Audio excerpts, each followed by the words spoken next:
Namaste, Dandavat Pranam. By the instruction and grace of our spiritual master, Om Vishnupad Paramahamsa Shripad Bhakti Madhava Puri Maharaj, we are here reading Srimad Bhagavatam. Om Namo Bhagavate Vasudevaya. Canto 3, the Status Quo, Chapter 5, Text 24.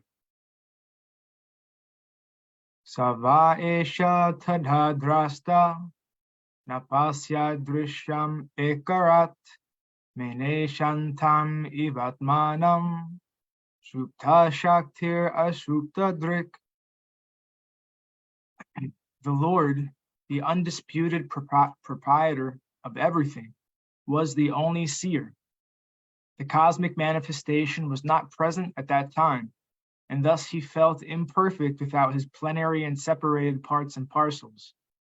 The material energy was dormant, whereas the internal potency was manifesting. Purport. The Lord is the supreme seer because only by his glance did the material energy become active for cosmic manifestation. At that time, the seer was there, but the external energy, over which the glance of the Lord is cast, was not present. He felt somewhat insufficient, like a husband feeling lonely in the absence of his wife. This is a poetic simile. The Lord wanted to create the cosmic manifestation to give another chance to the conditioned souls who were dormant in forgetfulness. The cosmic manifestation gives conditioned souls a chance to go back home, back to Godhead, and that is its main purpose.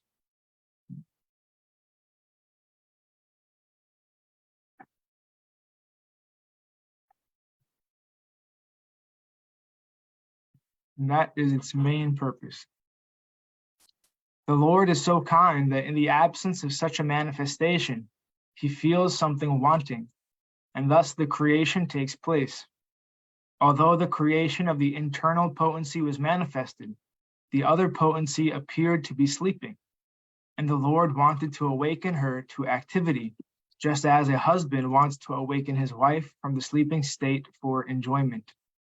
It is the compassion of the Lord for the sleeping energy that he wants to see her awaken for enjoyment, like the other wives who are awake.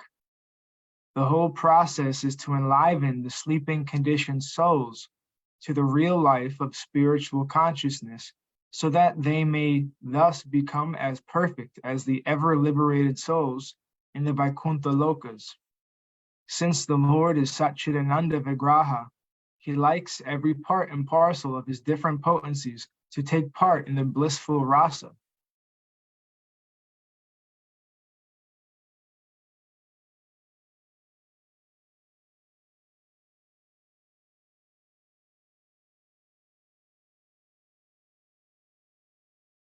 Text 25. Sava etasya samdrushtuho shakti sad asad atmika maya nama mahabhaga yayedam nirmame vibhu. The Lord is the seer, and the external energy, which is seen, works as both cause and effect in the cosmic manifestation. O greatly fortunate Vidura, this external energy is known as Maya, or illusion, and through her agency only is the entire material manifestation made possible. Purport. The material nature known as Maya is both the material and efficient cause of the cosmos. But in the background, the Lord is the consciousness for all activities. As in the individual body, the consciousness is the source of all energies of the body. So the supreme consciousness of the Lord is the source of all energies in material nature. This is confirmed in Bhagavad Gita 9.10 as follows. Mayadhyakshena prakriti suyate sachara charam etunanena kaunteya jagad viparivartate. Throughout all the energies of the material nature, there is the hand of the Supreme Lord as the final superintendent. Due to the supreme cause only, The activities of material nature appear planned and systematic, and all things regularly evolve.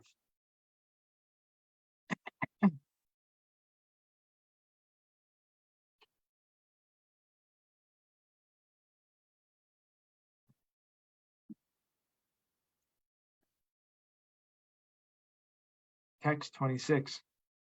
Kalhavritya tumayayam gunamayam adhoksaja purushenatma bhutena viryam adhatha viryavan. The supreme living being in his feature as the transcendental Purusha incarnation, who is the Lord's plenary expansion, impregnates the material nature of three modes, and thus by the influence of eternal time, the living entities appear. Purport. The offspring of any living being is born after the father impregnates the mother with semen, and the living entity floating in the semen of the father takes the shape of the mother's form. Similarly, mother material nature cannot produce any living entity from her material elements unless and until she is impregnated with the living entities by the Lord himself. That is the mystery of the generation of the living entities. This impregnation process is performed by the first Purusha incarnation, Karnadaksha Vishnu.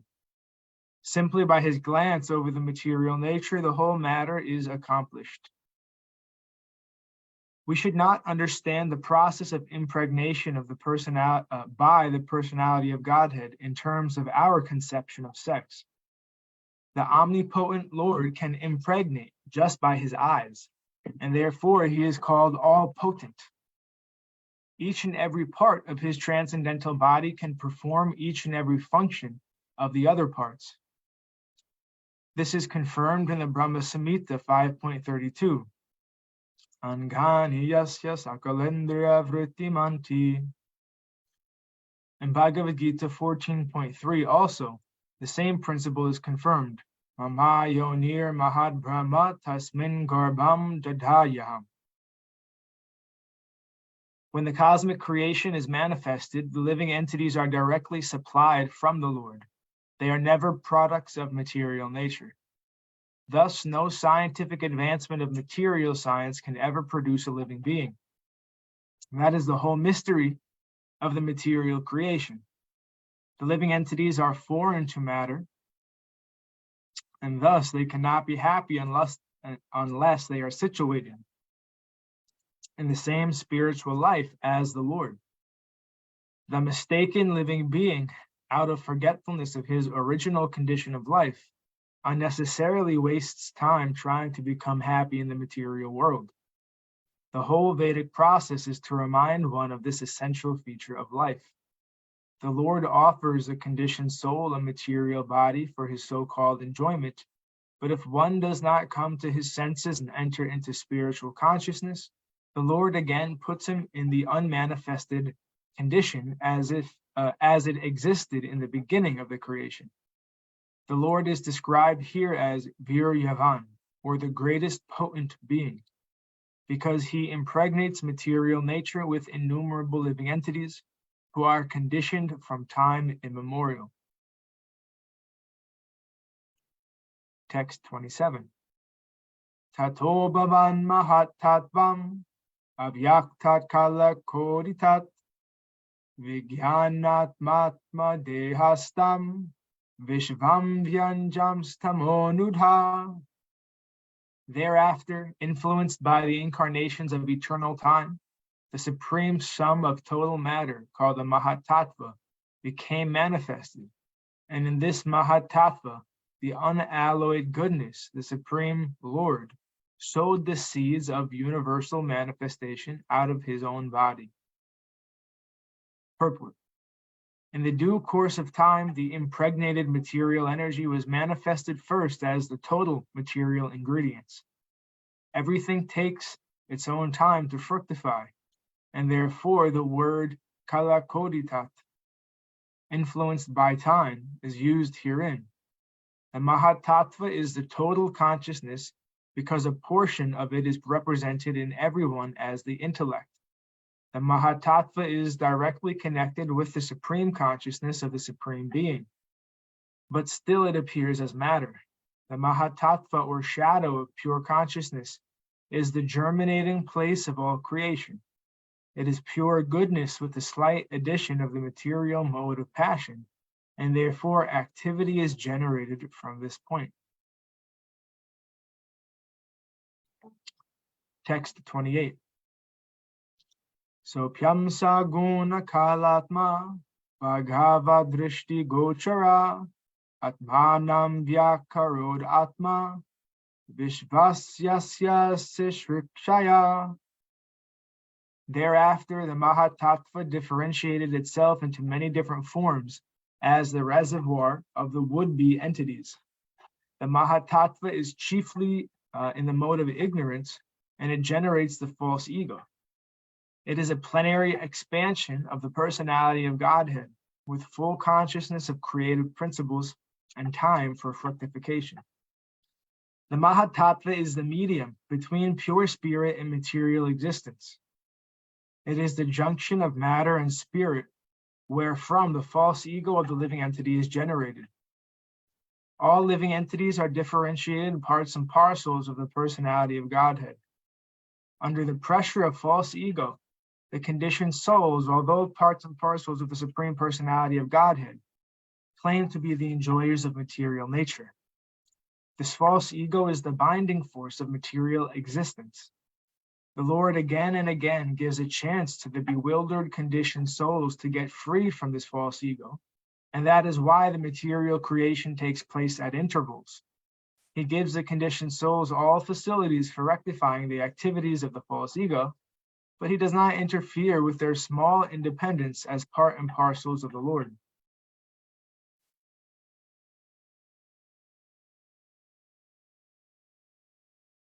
Text 29.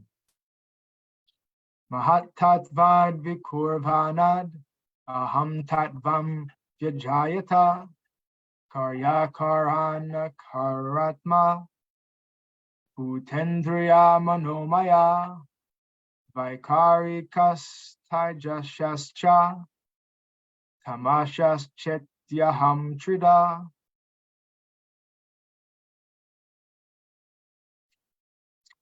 Mahatattva, or the great causal truth, transforms into false ego, which is manifested in three phases: cause, effect, and the doer.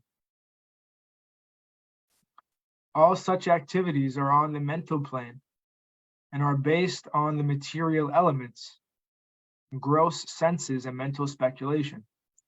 The false ego is represented in three different modes: goodness, passion, and ignorance.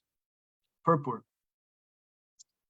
A pure living entity in his original spiritual existence is fully conscious of his constitutional position as an eternal servitor of the Lord. All souls who are situated in such pure consciousness are liberated, and therefore they eternally live in bliss and knowledge in the various Vaikuntha planets in the spiritual sky. When the material creation is manifested, it is not meant for them. The eternally liberated souls are called Nitya Muktas, and they have nothing to do with the material creation. The material creation is meant for rebellious souls who are not prepared to accept subordination under the Supreme Lord. This spirit of false lordship is called false ego. It is manifested in three modes of material nature, and it